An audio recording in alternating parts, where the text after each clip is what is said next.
Private పాఠశాలలకు దీటుగా ప్రభుత్వ పాఠశాలలు పనిచేస్తున్నాయని, విద్యార్థులకు ఆర్థిక భారం పడకుండా పోటీ పుస్తకాలను కూడా ప్రభుత్వమే సరఫరా చేస్తుందని పీఎంశ్రీ జిల్లా పరిషత్ ఉన్నత పాఠశాల ఇన్ఛార్జ్ ప్రధానోపాధ్యాయులు పోచయ్య తెలిపారు.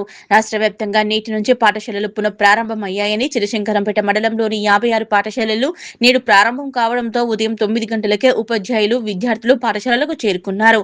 ప్రార్థన సమయంలోనే విద్యార్థులకు పలు సూచనలు, సలహాలు తెలియజేశారు. ఈ సందర్భంగా ఇన్ఛార్జ్ ప్రధానోపాధ్యాయులు పోచయ్య మాట్లాడుతూ, ప్రైవేటు పాఠశాలలకు దీటుగా ప్రభుత్వ పాఠశాలలు పనిచేసే విధంగా ఉపాధ్యాయులు సిద్ధంగా ఉన్నారని, ప్రైవేటు పాఠశాలలకు పంపిస్తే విద్యార్థుల తల్లిదండ్రులకు ఆర్థిక భారం పడుతుందనే ఉద్దేశంతో ప్రభుత్వ పాఠశాలల్లోనే మెరుగైన విద్యతో పాటు ఉచిత విద్యా పుస్తకాలను ప్రతి విద్యార్థికి ఒక కిట్టు అందించడం జరుగుతుందని తెలిపారు. మంచి నాణ్యమైన భోజనాన్ని అందించే విధంగా మధ్యాహ్న భోజనాన్ని కూడా అందించడం జరుగుతుందన్నారు. ఈ కార్యక్రమంలో పాఠశాల ఉపాధ్యాయులు, సిబ్బంది, విద్యార్థులు పాల్గొన్నారు. అదేవిధంగా మన పాఠ్య పుస్తకాలు కూడా రావడం జరిగింది. ఎవరైతే ముందు వస్తారో వాళ్ళందరికీ ముందుగానే ఈరోజు అందరికీ పాఠ్య పుస్తకాలు ఇవ్వడం జరుగుతుంది.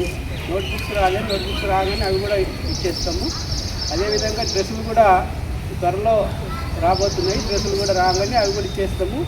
కాబట్టి మీ ఇళ్ళల్లో మీ మిత్రులు ఎవరైనా ఉంటే వారిని తొందరగా మీరే పాఠశాలకు తీసుకురావాల్సిందిగా మీకు కోరడం జరుగుతూ ఉంది. మధ్యాహ్నం భోజనం అయితే ఈరోజు స్టార్ట్ అవుతుంది. బ్యాచ్ ఉన్నాయి, బ్యాగ్స్ ఉన్నాయి. అందులో ఒక కిట్ ఇస్తున్నాం.